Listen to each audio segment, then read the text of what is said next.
is real and he using me for a bigger purpose. So fuck the world that would have you think that a nigga worthless. Sometimes I think that these verses can help a person way more than the ones they reading in churches on days of worship. No disrespect to the Lord and Savior, that ain't just ego. I just observed that them words no longer relate to people. Cause modern times be flooded with dollar signs and social media stunting. My niggas just wanna shine. They frame of mind so far removed from the days and times of Nazareth. Life these days is a labyrinth, and the maze so elaborate we barely get through half of it before it's too late. My niggas is felons from selling weight in more than 2 states. Two in his waist before he could even shoot straight. Quick to draw on you like Aaron McGrew, the nigga who fake. All of that to say maybe the hood need a new face. A new story about a boy from not too far where you stay. Want you to fly, want you to fly, want you to fly, want you to fly, here we go. Want you to fly, want you to fly, want you to fly, want you to fly, here we go. His mama was a virgin named Yolanda, and she raised him on her own.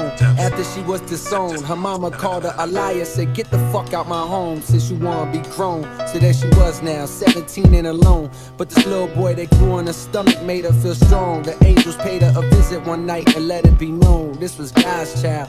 Woman, behold a miracle. She shed tears cause she never believed in the spiritual, but her heart was pure and she was good. For 18 years she raised him on Section 8 in the cold embrace of the hood. Did the best that she could. The boy was named Javari, walked with the spirit of his father emanating from body. Want you to fly, want you to fly, want you to fly, want you to fly, here we go. Want you to fly, want you to fly, want you to fly, want you to fly, here we go.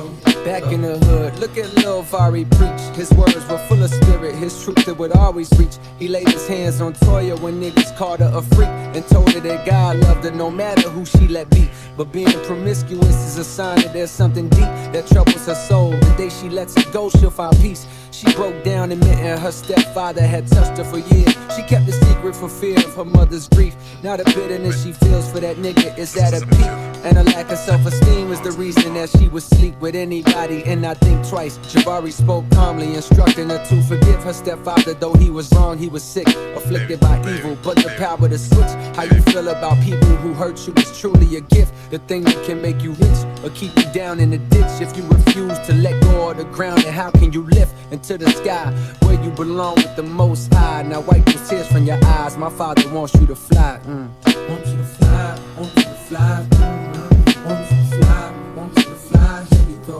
Want you to fly, want you to fly, want you to fly, want you to fly, here we go.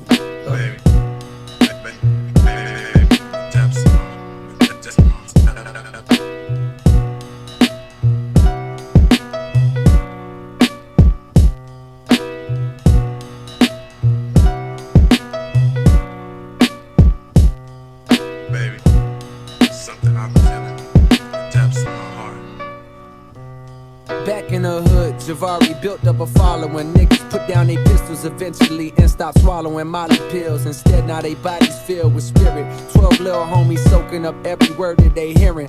The neighborhood done changed in attitude and appearance.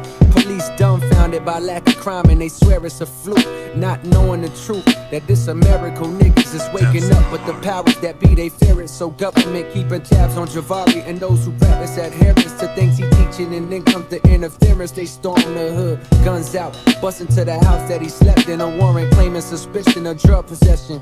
But Vari sat calmly as if he had been expecting. Heart full of love, even for those who need to oppress him. They told him hands up and he did just as they directed. They fired on him, claiming they thought he reached for a weapon. He laid on the floor breathless, blood leaking from his chest, plus a bullet hole through both of his palms. Ain't that a message?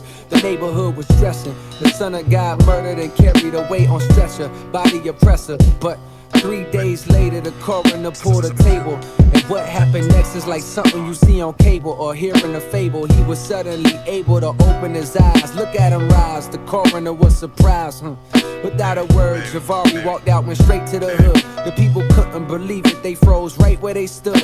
As he walked by, shining like a million diamond chains, God flowing from every inch of his frame. He said, "Let me out, my niggas, let me be your proof. My father is real, and through love, homie, peace can be found in the veil. I die for you so that one day you would be able to see.